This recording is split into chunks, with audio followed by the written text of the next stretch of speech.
ഗുരുവായൂർ ക്ഷേത്രത്തിലെ പാൽപ്പായസം കൊണ്ടുവരുന്ന ആ ടിന്നൊക്കെ നിങ്ങൾ കണ്ടിട്ടില്ലേ?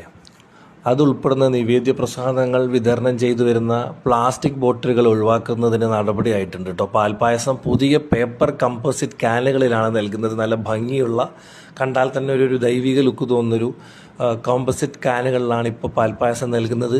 ഇതിനുള്ള ഉപകരണ സംവിധാനത്തിൻ്റെ പ്രവർത്തനമൊക്കെ തന്നെ ദേവസ്വം ഓഫീസിൽ പ്രവർത്തനം തുടങ്ങിയിട്ടുണ്ട്. ചൂടുള്ള പാൽപ്പായസം പ്ലാസ്റ്റിക് കണ്ടെയ്നറുകൾക്ക് പകരം ശീതീകരിച്ച് 60 ഡിഗ്രി വരെ തണുപ്പിച്ച ശേഷം നേർത്ത അലൂമിനിയം പേപ്പർ കാനുകളിൽ ഓട്ടോമേറ്റഡ് മെഷീനുകൾ വഴി നിറച്ച് കൗണ്ടറിൽ വിതരണ സ്ഥലത്ത് എത്തിച്ചു നൽകുന്ന ഒരു സംവിധാനമാണിത്.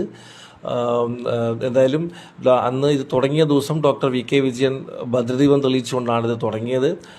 സ്വിച്ച് ഓൺ കർമ്മം നടത്തിയത് അഡ്മിനിസ്ട്രേറ്റർ OB അരുൺകുമാറാണ്.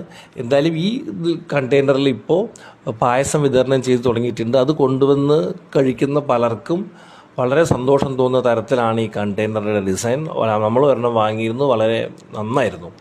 അപ്പോൾ നമുക്ക് പിന്നെ ഗുരുവായൂരപ്പൻ്റെ പാൽപ്പായസത്തിൻ്റെ രുചി കൂടി അറിയാമല്ലോ. കാരണം നല്ല ചൂടിൽ പാൽപ്പായസം നമുക്ക് ഇത്രയും ഭംഗിയുള്ളൊരു കണ്ടെയ്നറിൽ കിട്ടുമ്പോൾ വലിയ സന്തോഷമാണ്. അപ്പോൾ പ്ലാസ്റ്റിക്കിന് വിട, കൂടുതൽ പ്രസാദങ്ങളും ഈ രൂപത്തിലാക്കാനാണ്. അപ്പോൾ പലരും നമ്മളോട് വീഡിയോയിൽ ചോദിച്ചിരുന്നു എത്രയാണ് അവിടുത്തെ പായസത്തിന്. 4 ലിറ്ററിന് 50 രൂപയാണ് ദേവസ്വത്തിൽ വാങ്ങുന്നത്. ബാക്കി കാര്യങ്ങൾ കൗണ്ടറിൽ നിന്നും